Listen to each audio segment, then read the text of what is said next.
It's Kanye West, Cardi B, so many people in the entertainment industry. They stayed right here in Atlanta, just like Mr. H.J. Russell. So we're talking about legacy. I got to meet him when I was about your age. I was 17, I'm a bass player, and I was looking for a record deal. And he put together a roadmap for me that I'm still following to this day. So I was in your seat. Seems like yesterday to me, but it was a long time ago. But realized it all happened here in Atlanta. And I define my success through my students and the ones that succeed. I've been with Joel's program now for 11 years, but when I get a student a job in the industry that they love, which is entertainment, I feel like I've won a Grammy Award. I've never won a Grammy Award on board, but you can do it right here. I call this the land of opportunity. So that's my success is your success. He literally just rolls over what they got. This brother said James Brown, Cardi B, Kanye West, all aboard the Grammys. And y'all sat there like it's just some regular person on the stage. And thank you for your role model. Dr. Banfield. Yes. Well, firstly, I just want to thank you to our moderator and speakers and to all of you all also for the opportunity to be here, to share, and also learn from you all as well. I am coming from Berklee College of Music, that we now just call Berklee because we began at a very young age and we have continuing education throughout. We have thousands of young people and professionals that we support.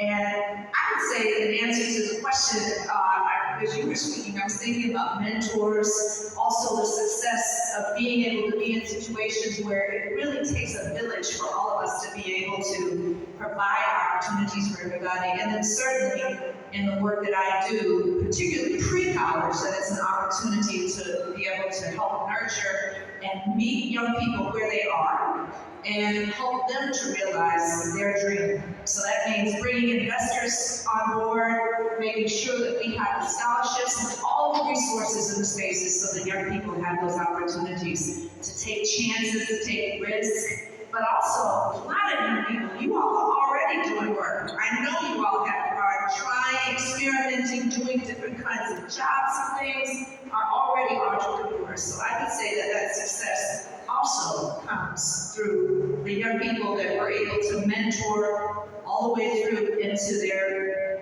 graduation or whatever they decide to do, right into careers, right out of high school. Relationships matter. Anybody trying to go to college out there? She just told y'all she's the one that makes the decisions, the scholarships. Y'all acting like y'all in here.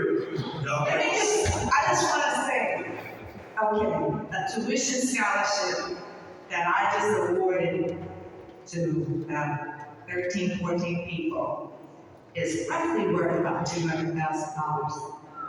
Yes. So y'all triple that $200,000. Y'all better see it afterwards. Thank you, Dr. Banfield. The man, Brandon Fleming. Let me first just thank those who created the space for us to be able to be here with the Russell family.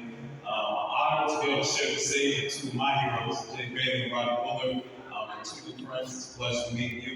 My name is Brandon Fleming. I am the founder of the Veritas School of Social Sciences, the Veritas Debate Institute, formerly the Harvard Debate Council Diversity Project. In short, we build scholars. And we train those scholars to go to Harvard and compete against kids from all over the globe in an academic debate competition. And for 5 years in a row, we have won that competition. And to the question, honestly, Jay, this is something I've really been thinking about, reflecting a lot here recently. Because if you would ask me that question 5 years ago, what is success? I would have answered it. There was a time where I thought success was chasing money, chasing awards. I thought success might have been, making Forbes lists, speaking at United Nations. Other things I've had the privilege to be able to do. Back then, I thought success was building something new. But what I realize now is success is building something that lasts. And as we are at this point of scale, we are looking to reach more people. I realize that I don't believe that I'm successful. I don't believe I'm successful until I build something that can outlive me. I think what H.J. Russell has done is the epitome of success because though he's gone, his work still lives. And I think success is something that I'm striving for, building something that will outlive me when I'm no longer. Bad boy, I told you. Ladies and gentlemen, thank you. And certainly last but not least, I want to give him his flowers because he is one of my best friends. But this is a brother that went to the Air Force Academy on a scholarship. He has a law degree from Duke, an MBA from the University of Georgia, and an executive business degree from Harvard University. He's one of the most decorated black. He was an intern at the White House. He's one of the most prolific, decorated black men in the city. He's here with you. And he works for one of the fastest growing companies in the country. Give it up for Rodney Wendell, the man himself.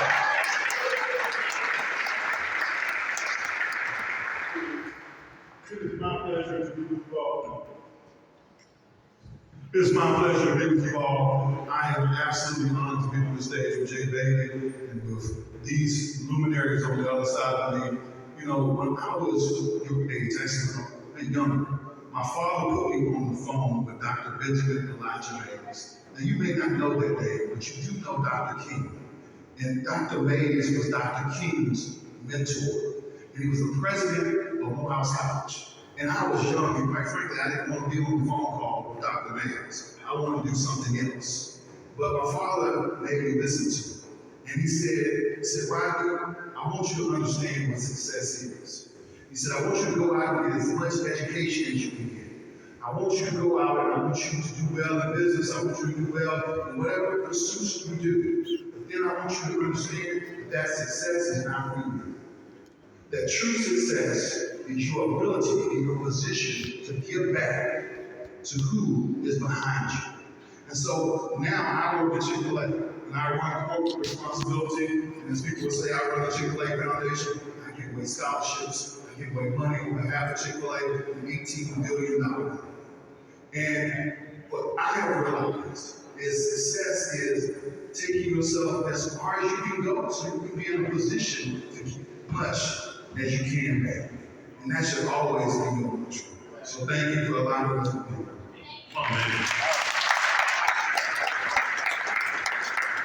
So Daryl and family would call everybody family that's out here. So many times we talk about success. Has anybody ever failed in a road? Ever failed? Come up short? We talk about success so often, and we only talk about the good parts, right? To our panel, I'm going to ask you to be a little bit vulnerable. Along your path to success, which each of you entertain, let's talk to our family a little bit about the journey and some of those rough spaces, those challenges, those times when you fell down and you had to persevere.